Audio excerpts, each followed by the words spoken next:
K-pop demon hunters Saja Boy's breakfast meal and Huntrix meal have just dropped at McDonald's. They're calling this a battle for the fans. What do you say to that, Rumi? It's not a battle. So glad the Saja Boys could take breakfast and give our meal the rest of the day. It is an honor to share. No, it's our honor. It is our larger honor. No, really. Stop.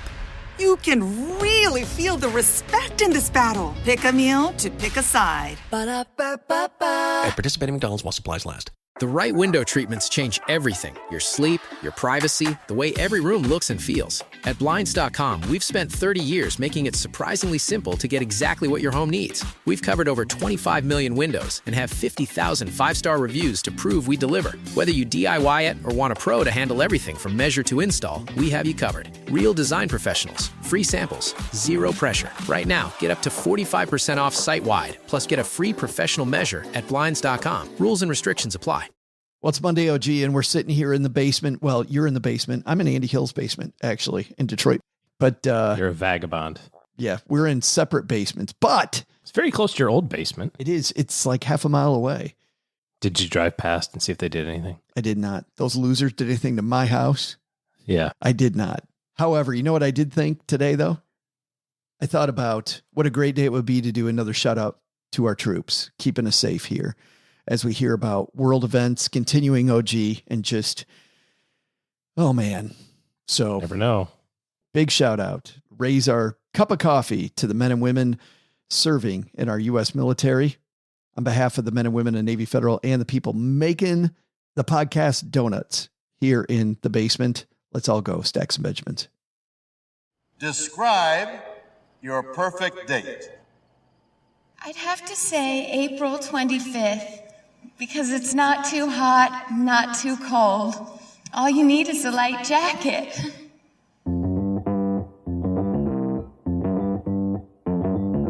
Live from Joe's mom's basement, it's the Stacking Benjamin Show.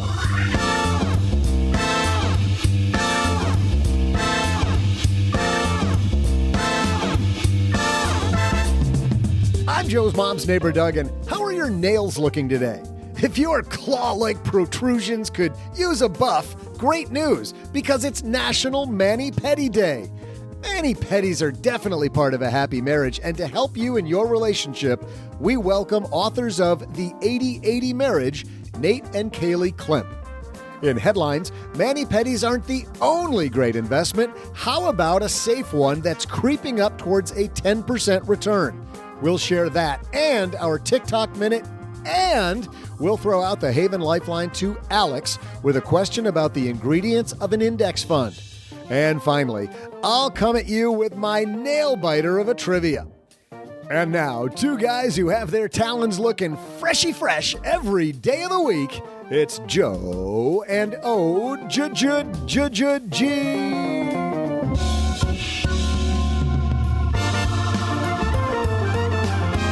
It is Monday, and I am Joe Saul-Sehy, Average Joe Money on Twitter, and you are here celebrating the beginning of another week with us, and we're so happy that you're here. And here with his freshly painted talons, it's Mr. OG. I couldn't understand if he said talons or talents. And does it have to be either or? It could be both. Maybe both. You got your talent and your talons freshly painted. Have you done the mani-pedi thing before? No. I have never done one either. I've heard from lots of men, though, that it's very relaxing. It's a good thing. I have had cats that everybody likes a little hand job. Yeah, or feet. But the thing that drives me crazy is when, have you ever had a cat give themselves a mani-pedi all over your sofa? It's not the same thing. No, not good. We got a great show today. We're going to talk about marriage. And actually, you know what? Even if you are single, just in any relationship, I think that the message is clear that if you live in an 80-20 or a 50-50 relationship, not the same. The Klemps. What the heck is an 80-20 relationship? 80-20 is like the 1950s, where traditionally he would come home from work and, you don't tell him about your problems. It's plop on the couch. Food must be prepared. That thing that went around a couple years ago, like in order to make your man happy, Please don't bother him with your trivial problems. Exactly, yes. Ensure the home is neat and tidy and dinner is prepared when he walks in. Should have his favorite beverage ready.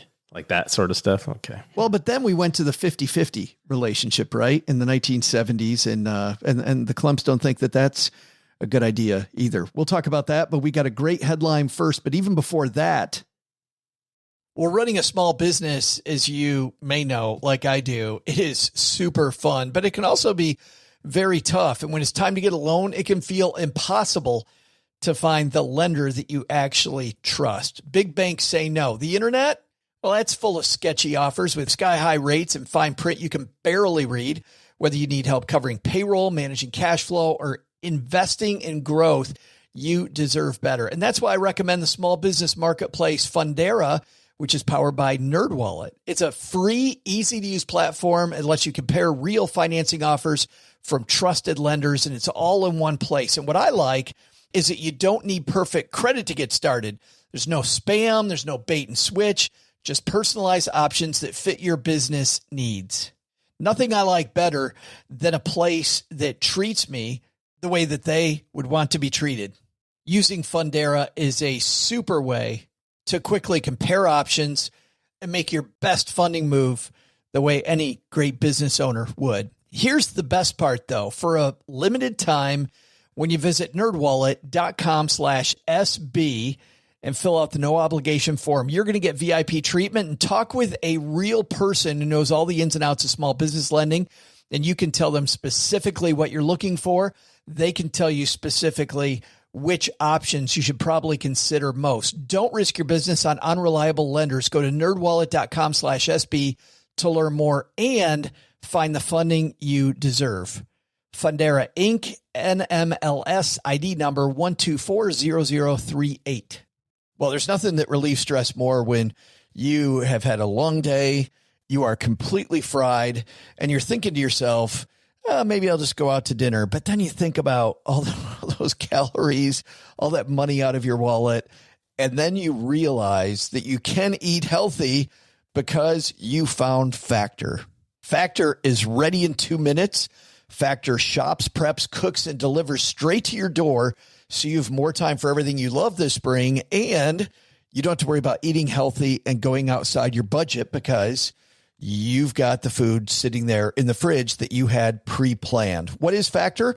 Well, Factor has meals built around your goals, whether that's weight loss, overall nutrition, more protein, or GLP-1 support for strength and workout recovery. Check out Factor's Muscle Pro collection. Every meal's crafted with functional ingredients, lean proteins, colorful veggies, whole foods, and healthy fats. Factor bans 175 plus ingredients. No artificial colors or sweeteners, no high fructose corn syrup, no refined seed oils, just nutrient-dense foods. It's fresh, never frozen, over 100 rotating weekly meals, including globally inspired flavors like Mediterranean and Asian, so there's always something new to look forward to. I use Factor. I think you're going to love it too. Head to factormeals.com/SB50off, stackers, and use code SB50off, and you're going to get 50% off and free daily greens per box with new subscriptions only while supplies last until 9/27/2026. All right, OG and I got the coffee ready. We got a great headline, so let's get the party started. Hello, darlings. And now it's time for your favorite part of the show, our Stacking Benjamin's headlines. Our headline today comes to us from the Wall Street Journal, and it's written by Dion Rebouin. The safe investment that will soon yield almost 10%. You sent this to me, OG, and I went, safe and 10%? Historically, you put safe and 10% in a sentence, the SEC's knocking on a door. Going, you can't market that way, but this isn't marketing. There's no such thing as a free lunch in finance, except maybe this: the interest rate on inflation adjusted U.S. savings bonds will approach 10% beginning in May. The U.S. Treasury Series I bonds will offer annual interest payments of 9.6% based on the bond's latest inflation rate calculation, which is tied to March's consumer price index. Pretty high. Here's the thing, though. We think that that's great, that that's fantastic. there is nothing great about I-bonds paying 9.6% OG, because all the other stuff that comes with that, there's a reason why it's safe and it's paying that. And this should raise a red flag, right?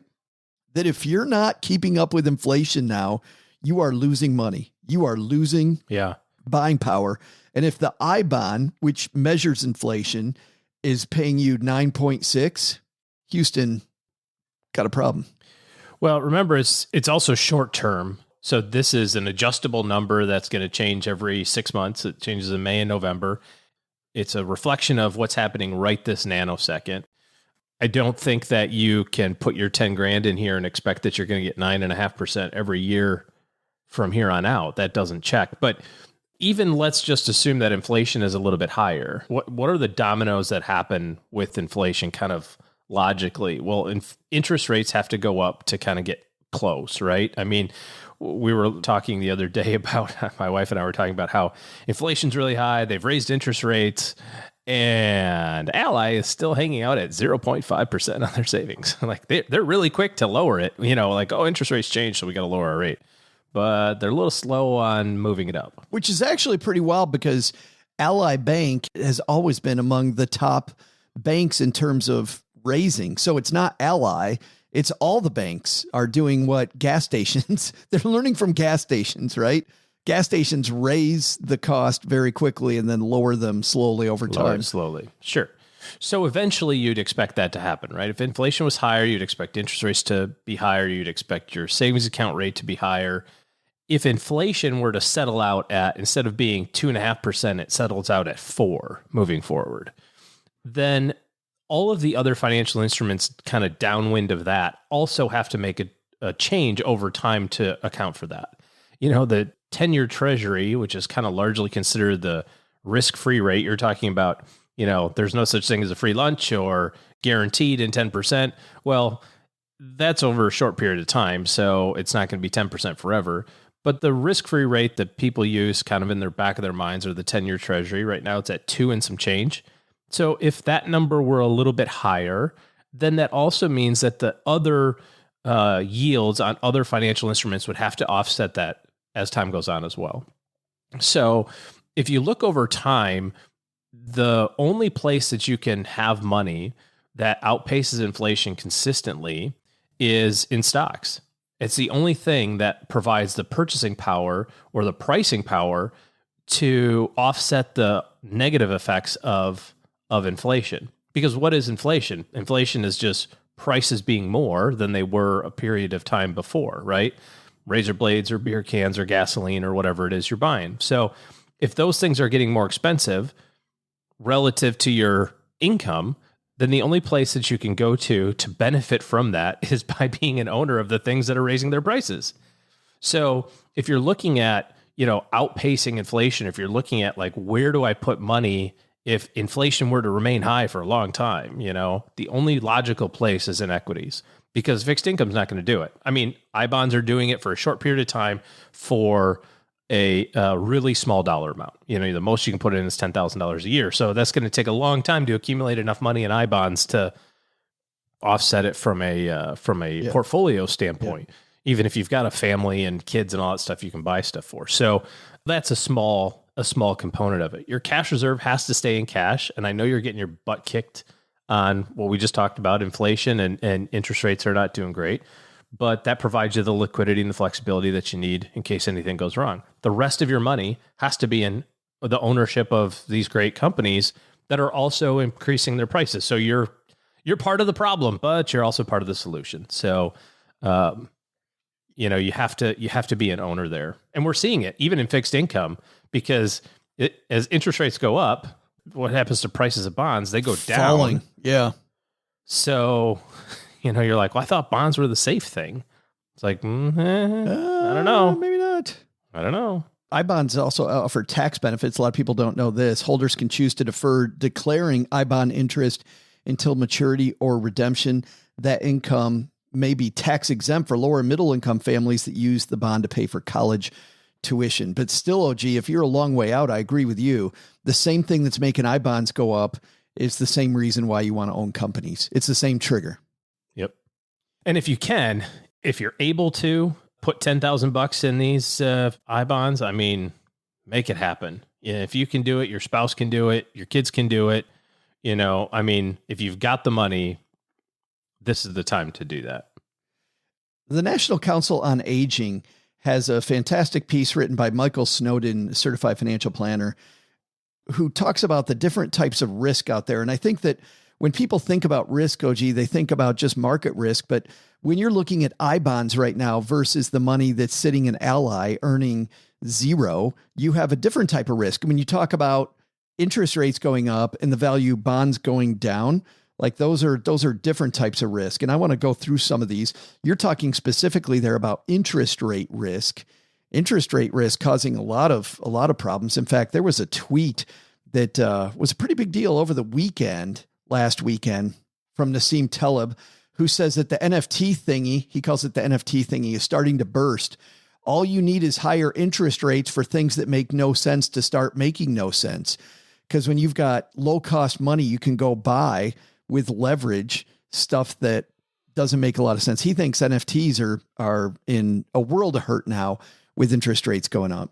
It's that, or it's something even less controversial, like the second homes or the extra vacations, or just any sorts of things that are easy to finance or easy to, like, oh, who cares? Interest rates on that are pretty low.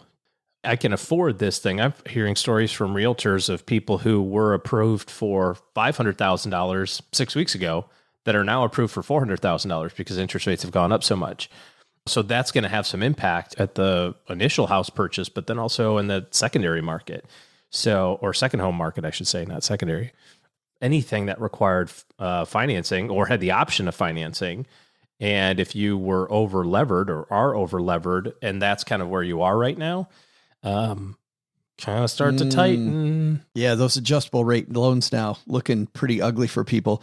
Purchasing power, which is inflation risk, he talks about. Of course, that's been the whole topic of this conversation. Reinvestment rate risk is something people don't think about.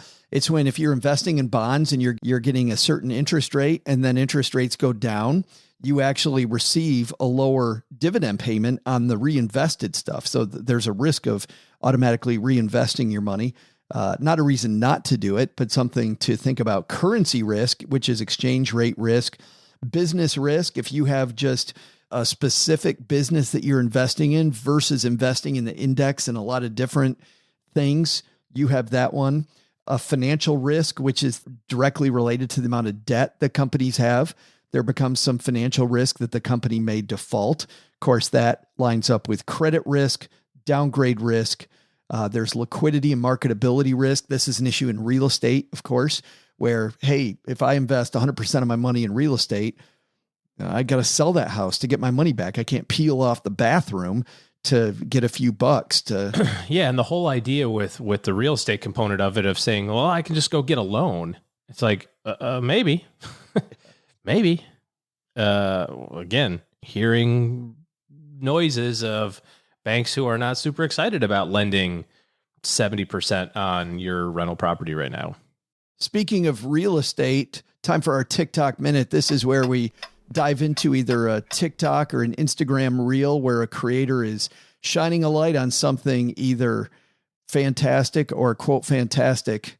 This one, OG, this woman may need to find some more real estate to live because, well, let's listen in. This is when you want to have a good emergency fund or cash flow to go move someplace else. My boyfriend's toilet, so I took the poop out and put it in his cat's litter box. Then he asked if I pooped in it, and I said no, but he said his cat has been dead for a week. Please pick me up. That's a bad day. That is a bad day. Please come pick me up. Cat's been dead. All she really needs is a bag and a stick. It's really what she needs. Oh boy. Coming up next, Nate and Kaley Klemp were both successful in their careers consulting for high-powered companies around the world, but everything was going south because they'd come home at night and they'd end up fighting. They had a heck of a time, like a lot of couples do, getting on the same page. I know Cheryl and I had to go through this, and I know a lot of couples go through, you know what, how's this relationship really going to work? For us, it was when our kids went to college. For other people, it's maybe the 6-7 year mark. Some people, it's right when they first move in together.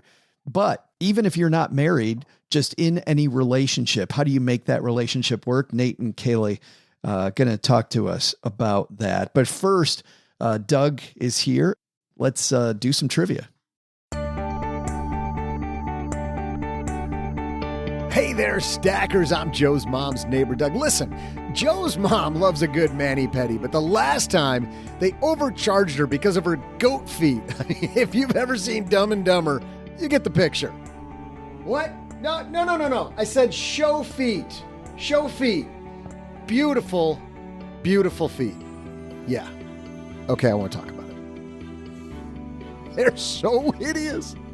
Like, I don't really get the whole mani-pedi thing, but when I used to take Joe's mom in, there were lots of people in line. So I said to myself, let's make some money and help this lady out. I did a little bit of digging, and get this. The national annual spending on nail services is $8 billion. So my question is, how much does the average person who gets mani-pedis regularly spend per year? Is it $550, $1,050, or $1,350 a year? I'll be right there, Ma. Geez, you go think about the answer, and I'll be right back after I help Joe's mom put those rose-colored beauties under a fan for a few minutes. Sure, I'm going to go throw up, but they'll also make a quick $20.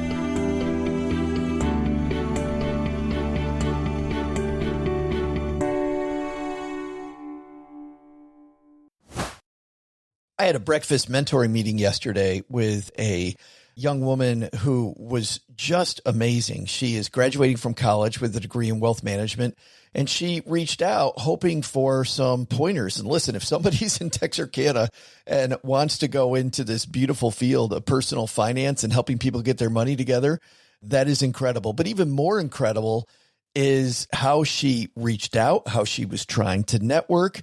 And I was having a discussion that finding the right person and avoiding the wrong person for a role, that's what can make or break an organization. And we just don't see that many qualified people. So how do you find them? Well, Indeed sponsored jobs is a boost whenever you need to find quality talent.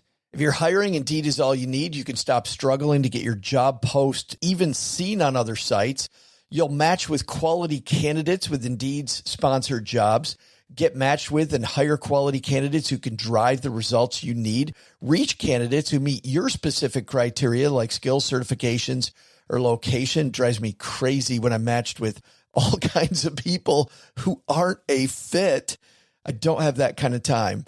People are finding quality hires on Indeed right now. In the minute I've been talking to you, companies like yours made 27 hires on Indeed, according to Indeed data worldwide. Sponsored jobs posted directly on Indeed are 95% more likely to report a hire than non-sponsored jobs. Spend less time searching and more time actually interviewing candidates who check all the boxes. Less stress, less time, more results. When you need the right person to cut through the chaos, this is a job for Indeed sponsored job. And here's what's cool, stackers. You're going to get $75 in sponsored job credit to help get your job the premium status it deserves at Indeed.com/podcast. Just go to Indeed.com/podcast right now and support Stacking Benjamins by saying you heard about Indeed right here at Stacking Benjamins. Indeed.com/podcast. Terms and conditions apply. Hiring, do it the right way with Indeed. In business, there is no room for guesswork. Every shipment matters. Every deadline counts. And when you're trying to keep operations running smoothly, the last thing you need is uncertainty.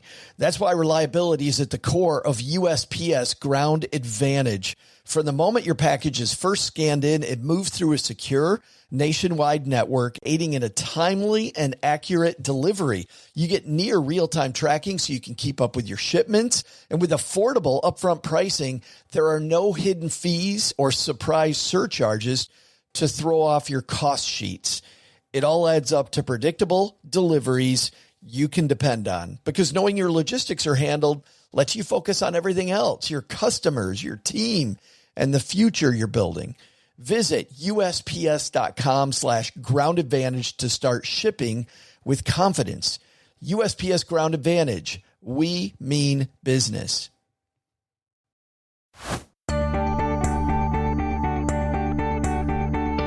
Hey there, stackers. I'm Mr. Fancy Fingers and massage chair resident, Joe's mom's neighbor, Doug.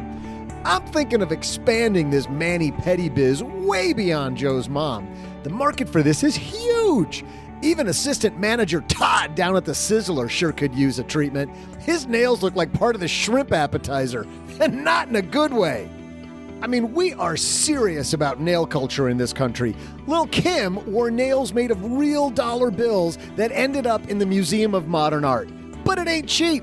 According to Wise Bread, the average manicure is $19.50, and the average pedicure is $32.25. Probably that extra upcharge is for the stink factor, don't you think? The average person who gets manis and pedis done does so every 2 weeks, spending an average of about $1,350 per year. And now, to help us figure out how to paint that cost into a happy marriage, it's Nate and Kaley Klemp. And here they are coming down to the basement. Look at this couple. Nate and Kaley Klemp are here. How are you? Great. Nice to see you. Well, so good to be here in the basement. Great to have you. I'm super excited that we get to talk about relationships because, well, let's actually start off with the story of your relationship. And it begins, my wife and I are both runners. And I think your marital story kind of starts in the book where mine and Cheryl's is with stinky tennis shoes. Who had some stinky tennis shoes? I was the one with the stinky tennis shoes. And this was when we first moved in together now 19 years ago. I had this habit where I would walk in the house, I would kick off my shoes, they would tumble somewhere in front of the doorway. And this was like, when we're first learning how to live together. And for Kaley, this was so irritating. And so the start of the book and the start of our story really is one day Kaley decided to hide my running shoes in one of those like hidden cupboards above the refrigerator that nobody uses. And that was one of our first major blow-ups when we had first moved in together. And what we realized is, like all of our fights, this was a fight about fairness. It wasn't fair that I was leaving my shoes.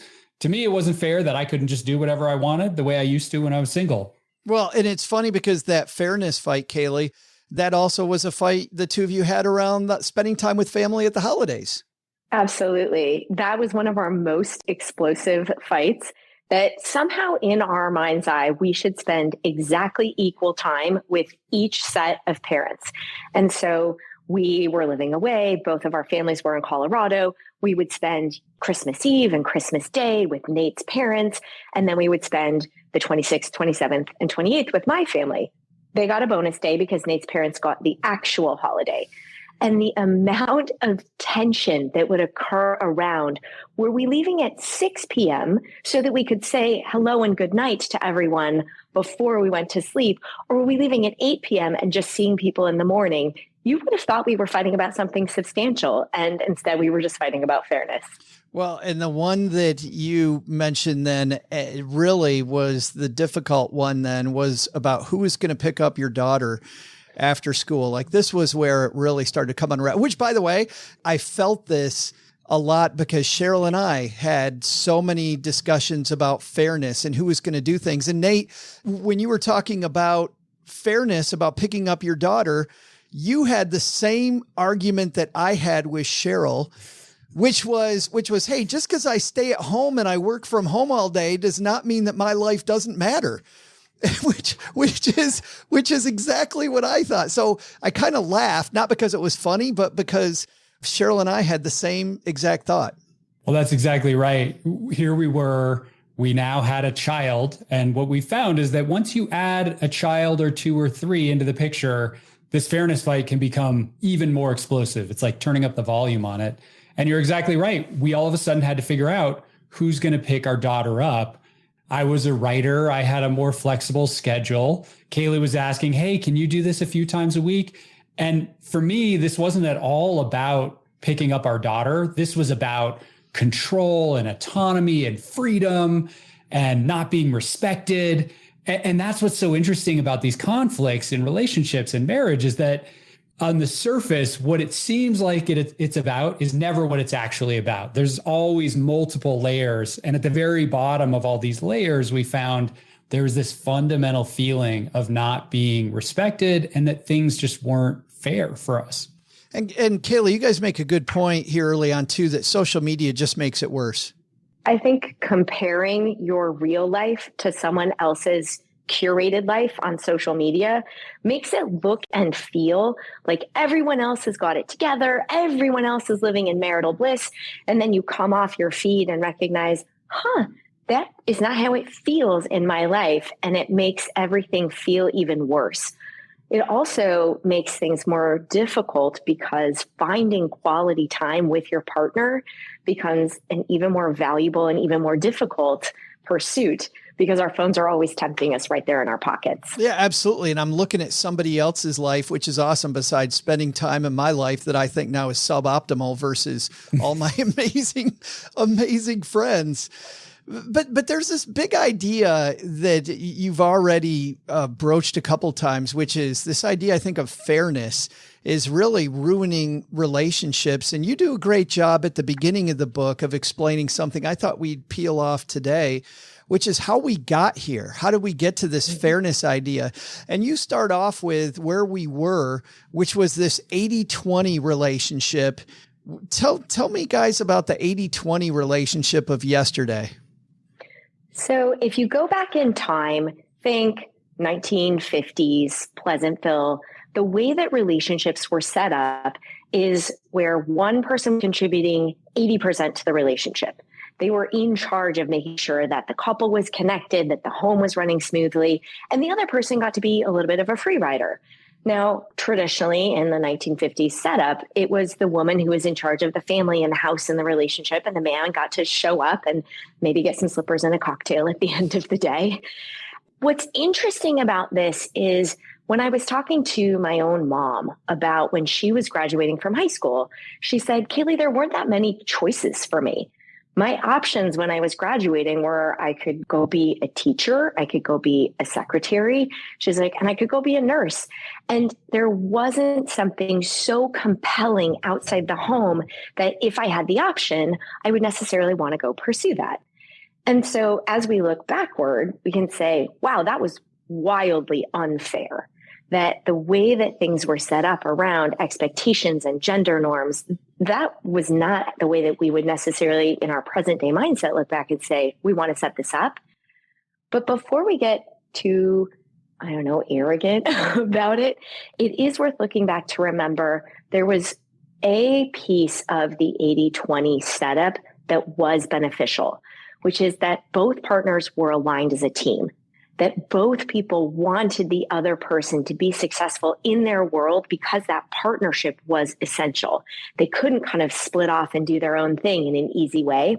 So as we look back, 80-20, one person's 80% responsible, one person's only 20%. You get to be a free rider, wildly unfair, and yet point in the same direction. And it's funny, you both mentioned guidebooks from that era, and reading some of these first guides are great. Like for the husband's part, your wife wants to be treated as a sweetheart always. Well, yes, absolutely. Great advice. Yes. Good advice. Don't be stingy with money. Be a generous provider. That makes sense to me. Awesome. Yep. Compliment her new dress. Okay. Maybe a little, on the sexist side, but compliment about how they look. And then always greet her with a kiss, especially, by the way, when other people are around. that one is, a little weird. But then it gets twisted. Like, so far, it's so good. Then we have the advice for her to her man, and this goes off the rails.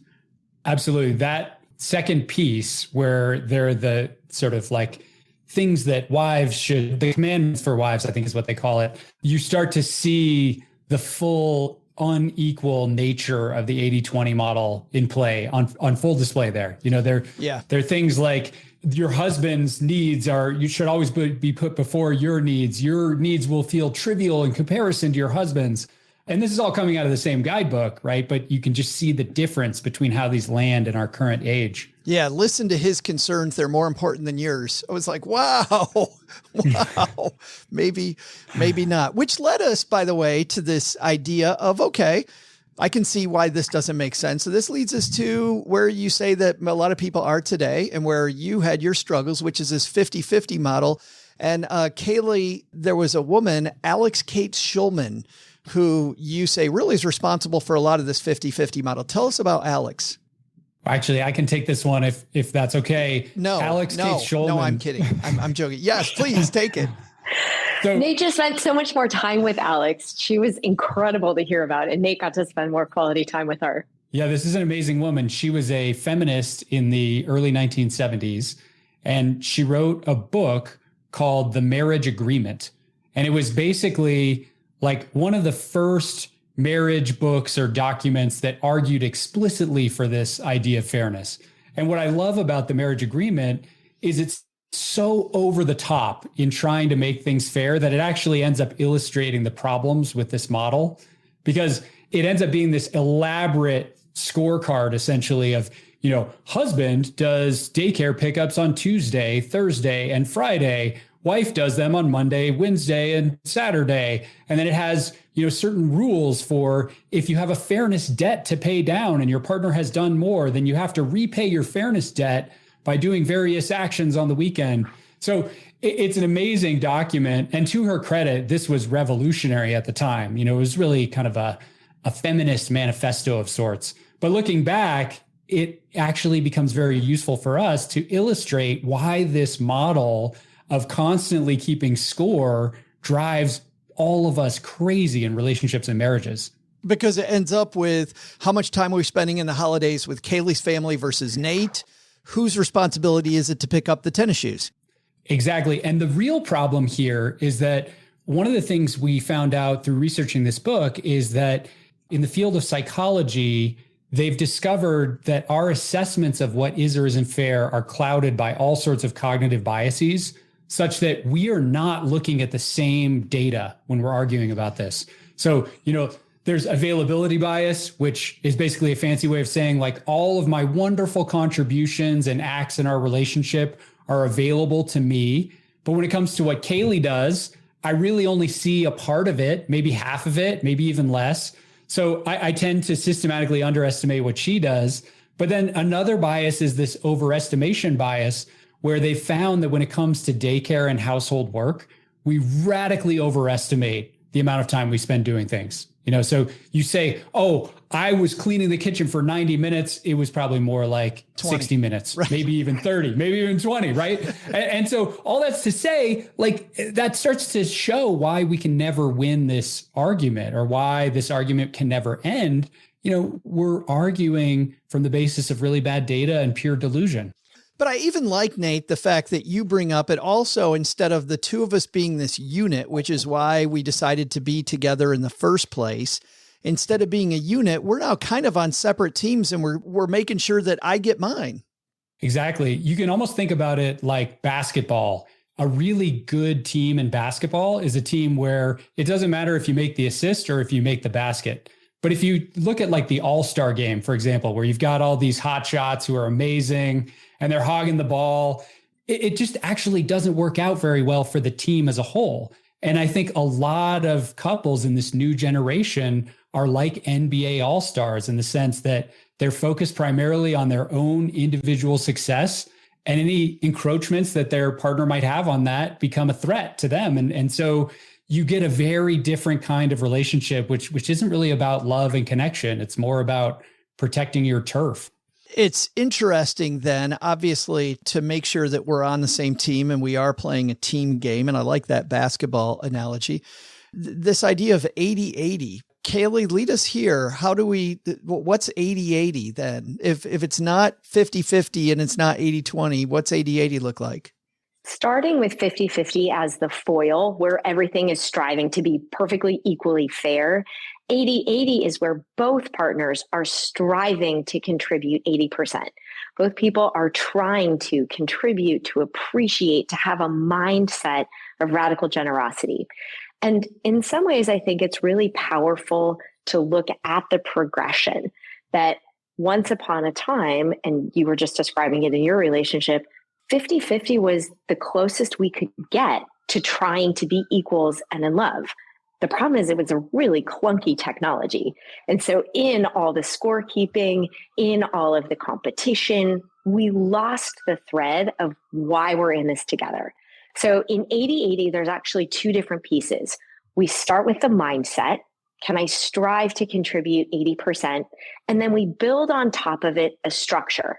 How can we set up our values, our priorities, our roles so that we win as a team, so that it feels like shared success?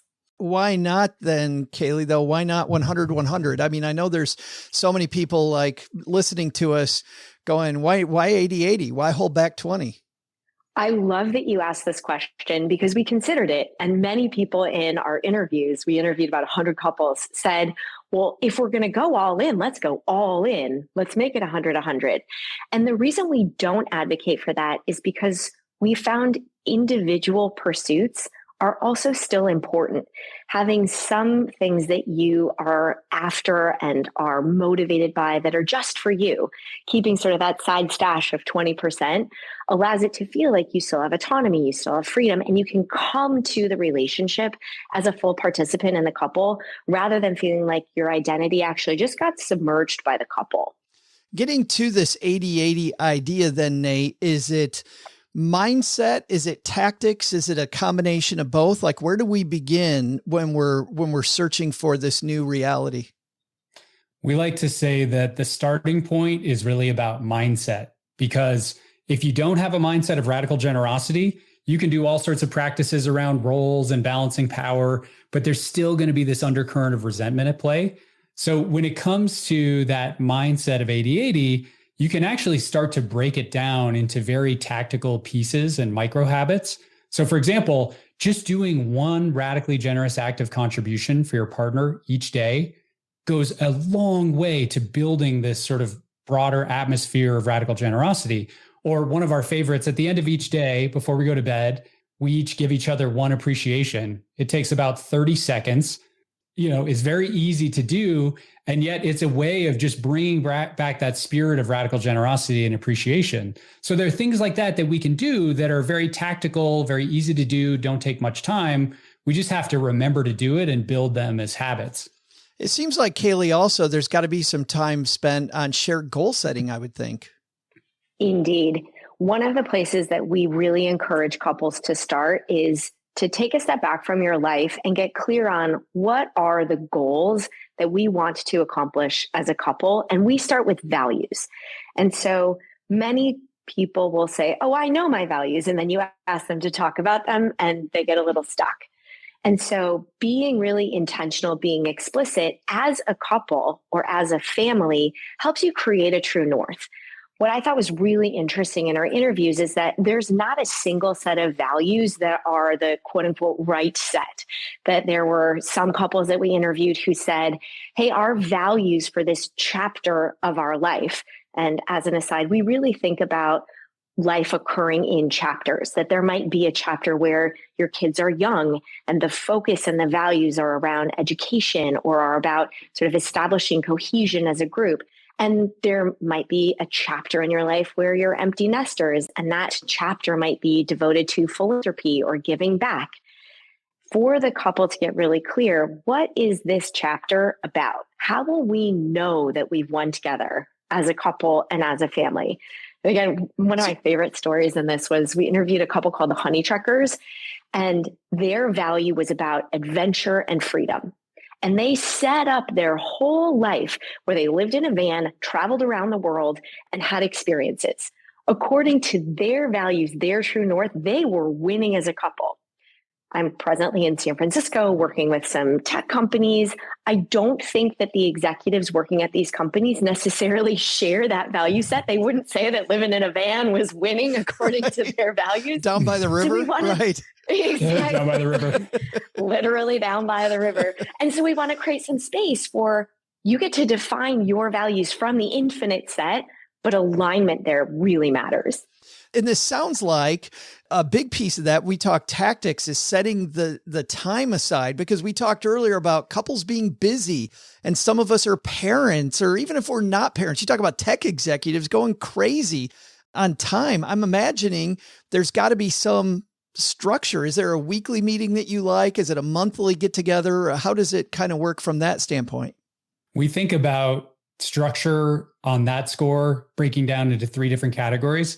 So the first is at the micro level, having some time together where you can just connect every week is super important. So this could be a date night. We're actually huge fans of the date hike, but having some time where you're together, hopefully without devices, that's key. But then also potentially having some time where you're having a family meeting or a family check-in where you can go over calendars and you can go over logistics. That's really important because you want to disentangle those two. There's nothing worse than a date night where you spend the whole time going through Excel spreadsheets. Yes, absolutely. Not very sexy, not very interesting. And so those are the first 2. But then the third one is really having maybe quarterly, maybe more often, if that's possible, some time where you can spend a long amount of time together, maybe a day together, maybe it's a weekend together, and really take a step back from your life and think about where your values are headed or where you want to realign priorities, those sorts of things. It is funny that you say that, Nate, because we will go to the company retreat when somebody else says we got to go to the company retreat, and we leave there. We're like, wow, that was great. Everybody's on the same page. And we never think about that crap for our family. Like, we don't think about it once. It's so interesting to hear you say that, Joe, because in many respects, the structure piece of the 80-80 marriage mirrors some of the things that we take for granted in organizations. That it's hard to imagine an executive team not knowing the company values, or it's hard to imagine really any corporate team not knowing these are our priorities for this quarter or for this year, or not having role clarity on a team where you're stepping on each other's toes. Some of the basics that we do in our business lives, if we remember and build the habit in our personal lives, serve us really well. With the caveat, of course, that that conversation is predicated on a mindset of radical generosity.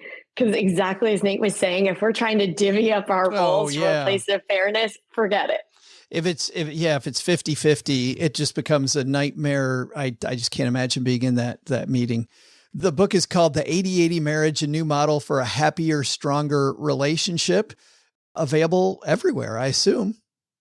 Everywhere. Absolutely. Awesome. Kaley, Nate, thanks for hanging out with us and helping us make better relationships for stackers everywhere. I really appreciate it. Fun to be in the basement. Thanks so much, Joe. Hey, this is Pete the Planner, USA Today money columnist and host of the Ask Pete the Planner podcast. When I'm not fixing the weirdest financial situations you've ever heard of, I'm stacking Benjamins. Big thanks to Nate and Kaley for hanging out with us, OG. You know, this idea of giving 80%, it can't be just 50-50, no matter what type of relationship it is. I know that they were talking marriage, but no matter what type of relationship it is, if you really want it to work, you can't be counting. It can't be quid pro quo. Hey, you haven't done anything for me lately, so I'm not doing anything for you. If you really want it to work, it's got to be 100% giving. You both are giving 80%, and then it's an 80-80 rule. Did you and Mrs. OG struggle with this? That I'm always such the giver? I was never implying that. No, I mean, we have a really great roles and responsibilities where when she was working full time, it was a lot different. But now that she's not, works at home with the kids, it's very, very traditional in the sense of like, I work, she handles the kids thing, but that it's not a diminishing activity, right? It's like, it's something that we agreed upon when she wanted to step away from her job. I said, okay, well, we're going to change our roles a little bit here, and this is what this is going to look like. And I think it works really great for us. But I still feel like you guys go over and above. Like, I've been with the two of you together, and you guys have each other's back and help each other with that stuff. Like, if one of you can't do something, you jump in. Well, yeah, for sure. I mean, yeah, I'm just been hanging around this gal for 25 years. So we got to kind of sort of figured out. She'll kick your ass if you don't. That's also true. That is true. Big thanks to Nate and Kaley. You can just tell from their enthusiasm that they're a couple that's in it, that they're great. Hey, let's throw out the Haven Lifeline and tackle some of life's most important questions. Our friends at Haven Life Insurance Agency, OG, they put what you value first. I am still detoxing from Easter candy and very much trying to fight the good fight of there's 6 weeks until the OG summer bod has to show up at the pool party. So, OG summer bod. What is that? Only 16 donut rolls instead of 15? No, that's my point is that, it's, I gotta, don't know. A lot of people start this in January or February. I'm like, uh-oh. See, I think the key to winning with detox, frankly, from Easter candy is just don't. I mean, just keep going. Like, double down. Don't detox, just tox. Yeah, those little Cadbury eggs, just 3 a day, The Reese's. It's Reese's. There's been a long discussion about it's this. Reese's. It's definitely not. It's Reese's. Yes. You can do whatever you want. Reese's. Who are you? Anyway, it's your loved ones in your time and a bunch of chocolate. Or that. That's why they've created a modern way to buy quality term life insurance. You go to stackingbenjamins.com/Haven Life now. You'll get your free quote and you'll find they have affordable prices. All policies issued by the parent company, Mass Mutual. Application easy to complete online, and they offer an instant coverage decision. Today, we're going to throw out the lifeline to our friend Alex. Say hi, Alex.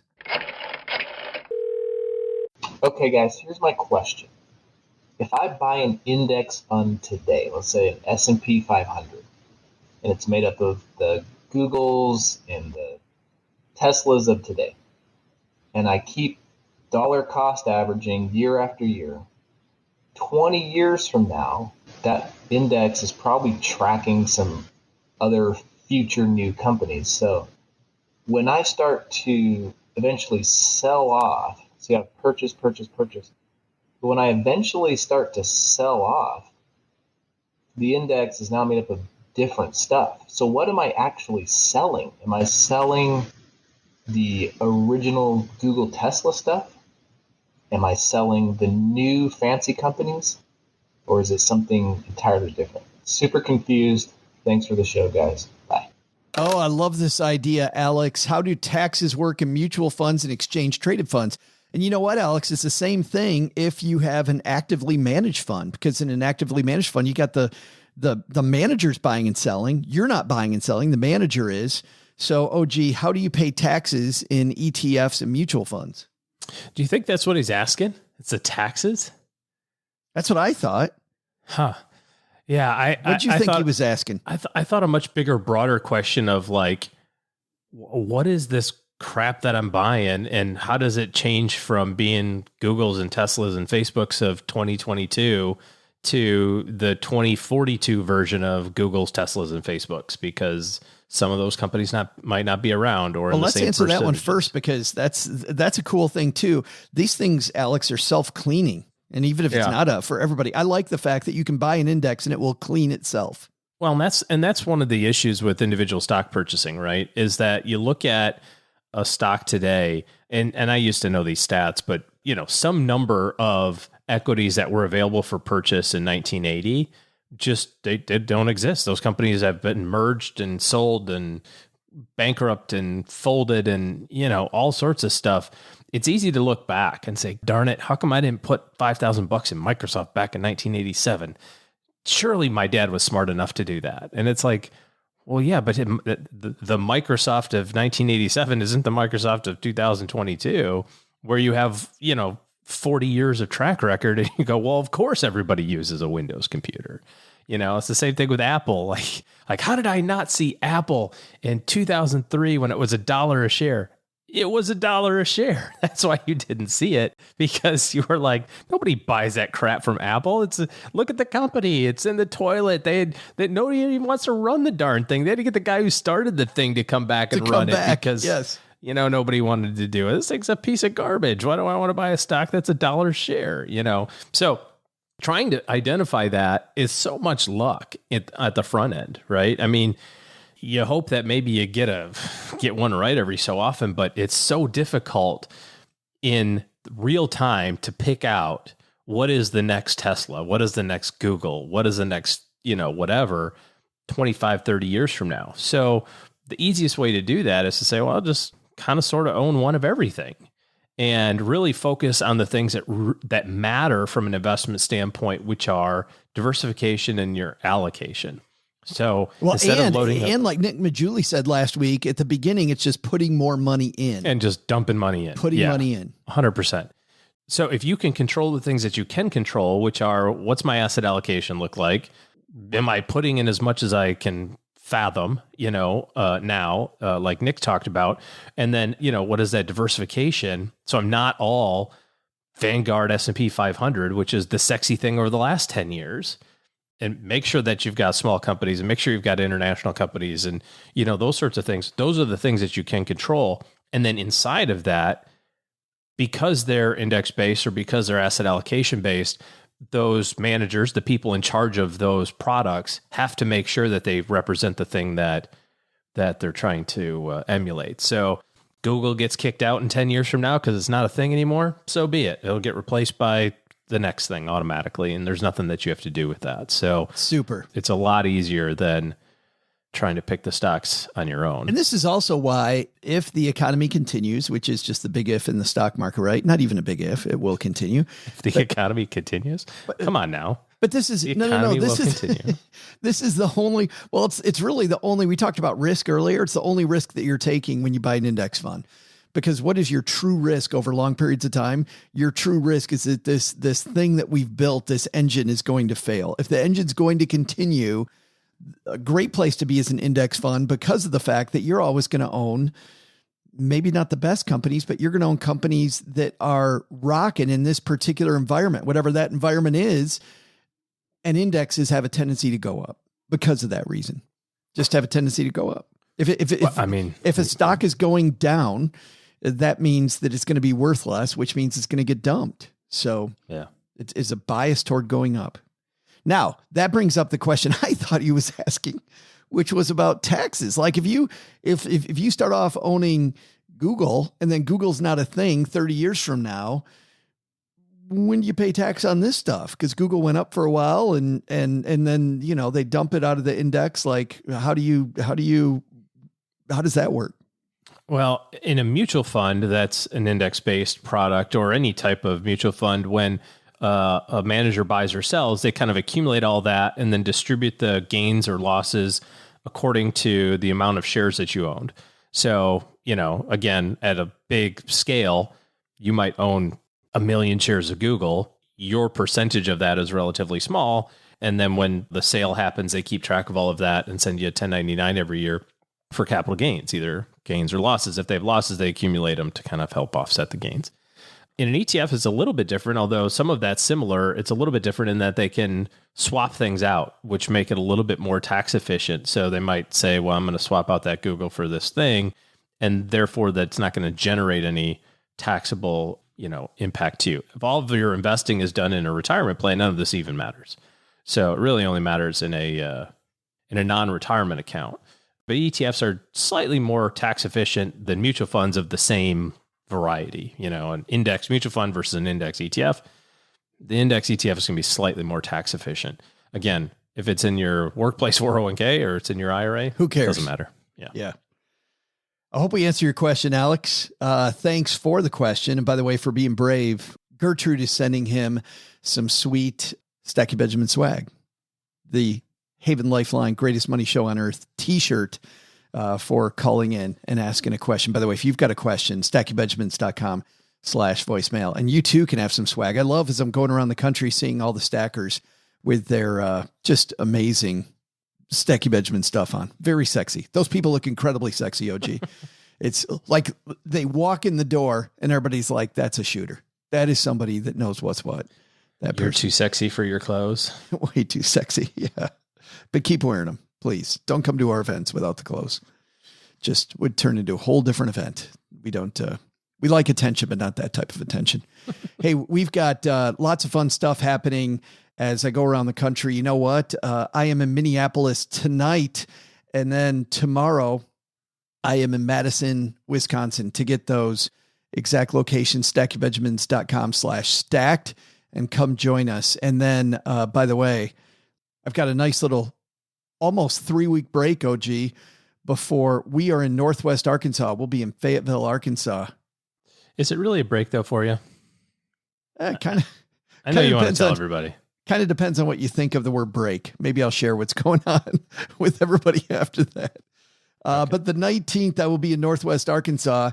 Our friends at Acre Trader helping us put that together. Thank you so much. And then on the 21st in Little Rock, our good friend and writer, Sarah Catherine Gutierrez, helping us with that one. And both of those going to be big. Arkansas is taking care of us, OG, which is really cool. Just a beautiful state, as you know, and some really fun people. And it's great that I fly over it all the time, and I notice the topography. In fact, the last time that I was flying, it was so cloudy that you could see the rolling hills made by the mountains. Yeah. They're hills, right? But you could see the cloud formations ebb and flow with the topography like below, the which is ripple. kinda cool. You got like a ripple effect. That's cool. Yeah, it's kind of neat. Yeah. So come join us wherever we are. By the way, if you're not here for surround sound, if you're here because you need to get things done, step one is to make your team better. OG and his team are accepting new clients. So to get on their calendar, it's stackingbenjamins.com/OG. And that will lead you to the link to thinking bigger about your goals. All right. That's going to do it for today. What a great episode, OG. Thanks to everybody for hanging out with us. Doug, you got it from here, man. What should we have learned today? So what should we have learned today? First, take some advice from Nate and Kaley Klemp. Want better relationships? Keep your eye on giving as much as possible. By giving, you'll find more happiness than in either an 80-20 relationship or even a 50-50 relationship. When both participants participate 80-80, great things happen. Second, safe investments? The times are a-changing quickly. It's a great time to ask if your asset allocation is right for you and if there might be new opportunities or risks you haven't taken into account. But the big lesson... Don't ask Joe's mom who painted her toenails brown earlier because, well, just don't. She's all itchy and scratchy over that one. That'll teach her to fall asleep while making me get up close and personal with those nasties.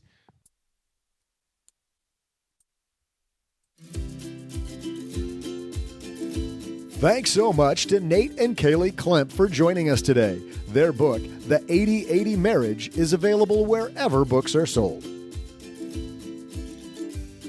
This show is the property of SB Podcasts, LLC, copyright 2022, and is created by Joe Salsihai. Our producer is Karen Repine. The show is written by the brilliant Paulette Perhatch, with help from Joe, me, and Doc G from the Earn and Invest podcast. After you listen to our show, check out the 201 Deep Dives, written by our website manager and blog editor, Brooke Miller. You'll find the 411 on all things money at the 201. Just go to stackingbenjamins.com/201. Once we bottle up all this goodness, we ship it to our engineer, the amazing Steve Stewart. Steve helps the rest of our team sound nearly as good as I do right now. Want to chat with friends about the show later? Mom's friend Gertrude is our social media coordinator and the room mother in our Facebook group called The Basement. So, say hello when you see us posting online. Here's a weird fact. Both she and Tina Eichenberg are never in the same room at the same time. To join all the basement fun with other stackers, type stackingbenjamins.com/basement. I'm Joe's mom's neighbor, Doug, and we'll see you next time back here at the Stacking Benjamin Show. Not only should you not take advice from these dorks, don't take advice from people you don't know. This show is for entertainment purposes only. Before making any financial decisions, speak with a real financial advisor.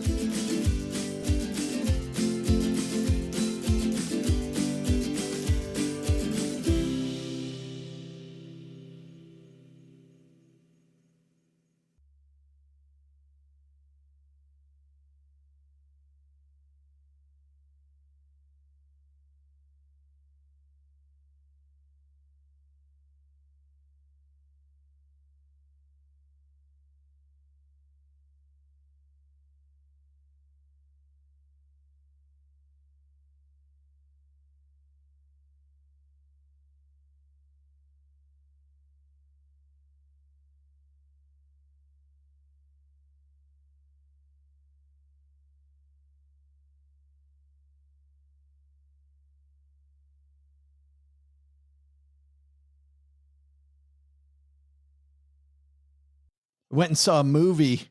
OG. Went and saw a flick. A film.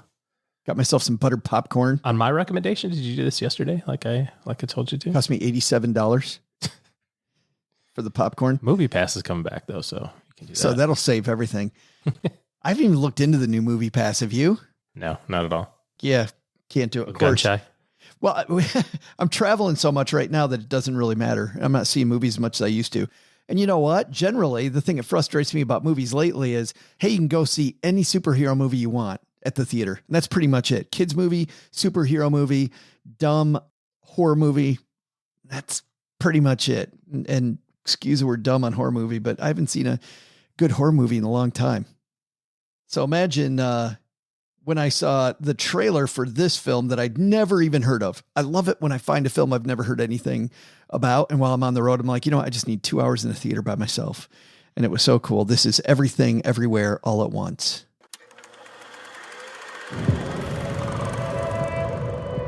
Mrs. Wang. Mrs. Wang. Mrs. Wang, are you with us? I am paying attention. Now, you may only see a pile of receipts, but I see a story. I can see where this story is going. It does not look good. And Mrs. Wang gets transported right there. But the woman who's telling her, I see a story and the story doesn't look good, that's Jamie Lee Curtis. And guess who she is, OG? She's an IRS agent. And she is meeting with Mrs. Wang because there seem to be some discrepancies about her taxes, and she and her family and their small laundromat are being investigated. They're being audited, and it's not going well. By the way, the role of Mrs. Yang is Jamie Lee Curtis. That is Jamie Lee Curtis. And when you see her in this role, she has a kind of like somebody put the cereal bowl on her head and cut around it haircut. And she looks very, I don't know, frumpy and not very happy. I was surprised. I had to look 3 times because once again, I knew nothing about this movie before I saw it. I just saw this weird trailer and I saw this woman. And then halfway through the movie, I'm like, she looks so familiar. And then you realize it's Jamie Lee Curtis. Haven't seen Jamie Lee Curtis, by the way. By the way, and the woman that plays Mrs. Wang is also another badass, Michelle Yeoh. And if you don't know that name, she was in the James Bond film Tomorrow Never Dies, which was a good James Bond film. But I tell you what, I liked her even better in Crouching Tiger, Hidden Dragon. And if you haven't seen Crouching Tiger, Hidden Dragon, boy, what a great movie. That was you would really like this movie, OG. Crouching Tiger, Hidden Dragon, spirituality, martial arts, stuff blowing up, bad guys, good action film, but with a lot of spirit. You know, it's a fantastic film. And she is the star of that movie. But this one, she's at the IRS building meeting with Jamie Lee Curtis. And all of a sudden in the middle of this, she's transported into another world, kind of, but she keeps coming back between worlds. And there's a bunch of strange stuff going on. And she's in so many fights. And there's so many this is a martial arts movie, but it's not really a martial arts movie. It's a movie about family and about your life. You might think your life is boring, but your life might not be as boring as you think it is. Your life might be a lot more exciting, or maybe boring is good. Maybe that's the takeaway. I would love, once people see this movie, to have more of a discussion about it, because man, was I a fan of this film. It is weird. There were several times where it got slow and I thought that I might want to leave the movie, or I thought it was done. In fact, about halfway through the movie, some credits start rolling, and then you realize credits are rolling in the movie for another movie, but they don't present it that way. So it is surreal. It is weird. You got to be ready for a really weird movie. But I left there with my heart full and thinking, what a ride it was. Everything, Everywhere, All at Once. If you're up for a very strange take, a lot like Crouching Tiger, Hidden Dragon, a lot going on, I would wholeheartedly endorse it. Big thumbs up for this movie. All right. Maybe I'll check it out in my free time.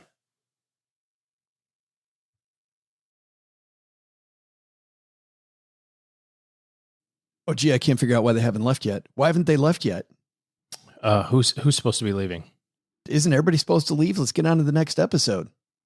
They don't have to really race out right away, do they? I mean, the next episode's not for like 2 more days, so. No, that is true. So kind of lollygag. Well, if they're here for more, why don't we give them more? Is there overtime pay? I just want to clarify roles and responsibilities here before I commit. How about this? You just hang out and I'll do this thing in front of me. What do you think? You want me to supervise?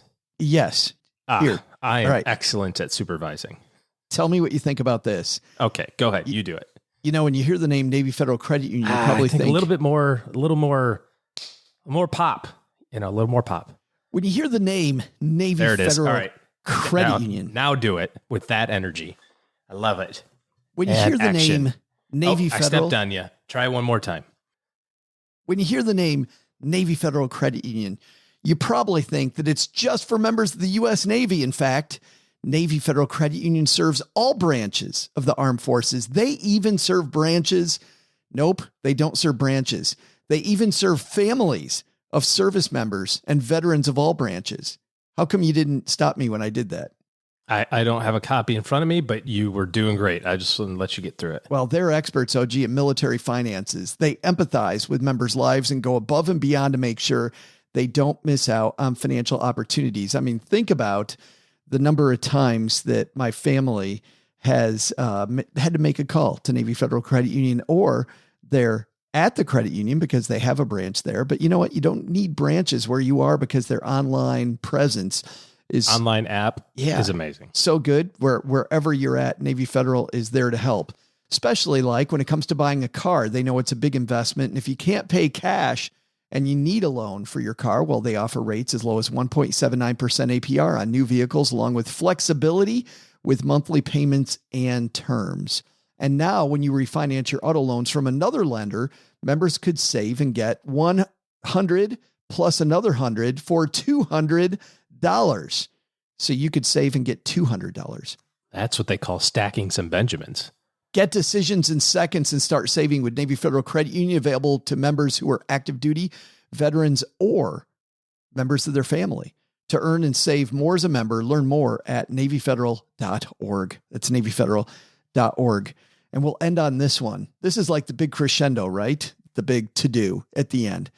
Navy Federal is federally insured by NCUA, credit and collateral subject to approval, rates subject to change and based on creditworthiness, so your rate may differ. Refinance loans must be at least $5,000 to be eligible for the $200. Ready for the big end? Terms and conditions apply. How about that? Excellent. You did a great job.